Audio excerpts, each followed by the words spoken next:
Bab 322. Keluarlah. Jordi Meng tidak tahu, orang yang menyinggung Andi Huang ternyata adalah Jerry Yang. Sekarang, dia takut begitu Prunella Huang tidak senang, langsung memusnahkan keluarga Meng. Sekarang orang keluarga Huang menyuruhnya melakukan apapun, dia akan bersedia. Tuan Muda Andi, Anda berkata di Jiangsu. Aku ingin tahu, di Jiangsu posisi mana? Siapa yang main tangan pada Anda? Jordi Meng bertanya dengan hati-hati. Asal tahu lebih banyak informasi, dia baru dapat lebih cepat menyelidiki, siapa yang berani menyinggung Andi Huang. Setelah Andi Huang berpikir sejenak, dia berkata, di pintu restoran Beiyuanchun Jiangsu, orang yang memukulku adalah anak muda berusia 26-27 tahun. Anak muda berusia 26-27 tahun. Jordi Meng tiba-tiba sedikit khawatir, dia tahu, Jerry yang juga berusia segini.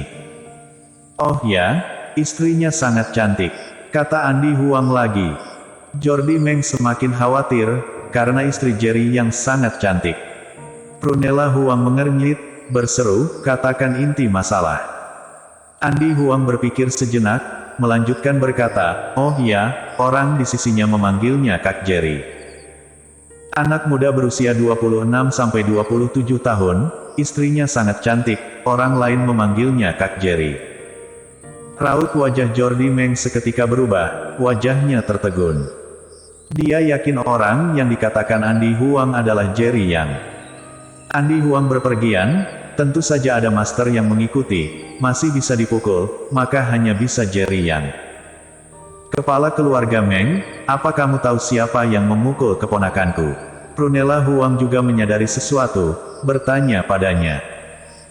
Jordi Meng tidak menjawab, melainkan bergegas bertanya pada Andi Huang, orang yang kamu katakan, apa tingginya sekitar 180 cm, memiliki rambut pendek cepat, tatapan sangat tajam, juga sangat kuat. Benar, anak muda itu, kemampuannya sangat kuat, bisa langsung mengangkatku, bahkan bodyguardku dimarahi olehnya hingga tidak berani maju. Andi Huang bergegas berkata, selesai berkata, dia baru tersadar, kepala keluarga Meng, apa kamu tahu dia siapa? Wajah Jordi Meng pucat, berkata, Nyonya Huang, Tuan Muda Andi, anak muda ini adalah Jerry Yang. Dia yang membawa 4 keluarga datang ke keluarga Mengku, merusak sepasang tangan Heng, membuat Hebert mati. Rasa dingin di wajah Prunella Huang semakin besar, pantas saja berani memukul Andi Huang, bahkan putra dan suaminya juga mati karenanya, masih ada apa yang tidak berani dia lakukan. Nyonya Huang, takutnya dendam Tuan Muda Andi perlu dibalaskan oleh Master Tan. Jordi Meng sangat tahu, bahkan Vepat terkuat di keluarga Meng saja kalah, walaupun sekarang mengatur orang membalas dendam, maka hanya akan mati. Master Tan, kalau begitu merepotkanmu pergi ke Jiangsu, bawa pulang Jerry Yang. Prunella Huang menghirup napas dalam-dalam, berusaha keras menekan api amarahnya. Bertahun-tahun ini, dia pertama kalinya hilang kendali berkali-kali dalam satu hari yang sama. Baik. Master Tan meletakkan cangkir, dengan cepat meninggalkan keluarga Meng. Saat Master Tan pergi ke Jiangsu, Jerry Yang dan yang lain sudah meninggalkan restoran Beiyuanchun. Charles Ma, kamu yang bertanggung jawab atas keselamatan Kak Irene.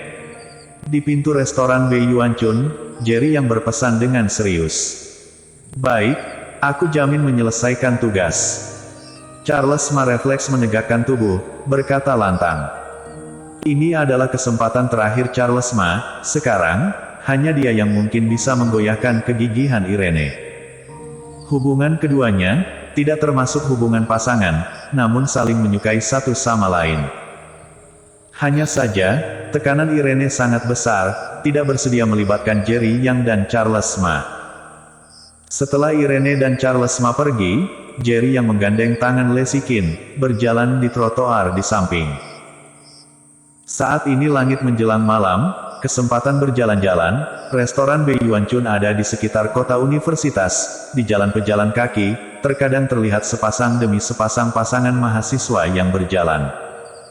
Suamiku, katakan padaku, bagaimana kamu menyukaiku dulu? Tanya Lesikin tiba-tiba sambil terkikik. Sekarang keduanya sudah sepenuhnya membuka diri, lapisan terakhir juga sudah sepenuhnya terbuka. Lesikin tentu saja tidak akan seperti dulu, begitu malu menanyakan pertanyaan ini. Jerry yang menggenggam tangan Lesikin erat-erat, bibirnya tiba-tiba terangkat, membentuk senyum bahagia. Awalnya, seperti para mahasiswa normal, di hatiku, kamu adalah dewi yang tidak bisa digapai. Sebenarnya, aku terus merasa sangat rendah diri, tidak pernah membayangkan akan menikahimu.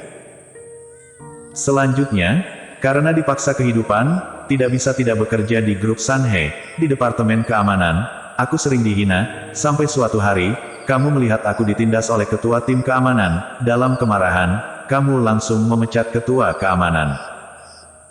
Serta memberitahuku, setiap orang itu unik, bila tidak cukup kuat, tidak cukup berusaha, selamanya akan diinjak di lapisan terendah dalam masyarakat, dipukuli masyarakat, sampai berkompromi, menerima keadaan dengan rela. Itu adalah pertama kalinya kamu bicara padaku, namun kalimatmu ini tidak hentinya menyemangati aku, baru ada aku yang sekarang.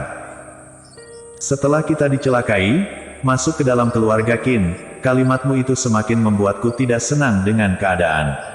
Akhirnya, aku meninggalkanmu. Di perbatasan utara, aku berusaha keras, hanya demi suatu hari bisa pantas denganmu. 5 tahun kehidupan militer itu, bayanganmu, ucapan yang kamu katakan padaku, tidak hentinya muncul di kepalaku.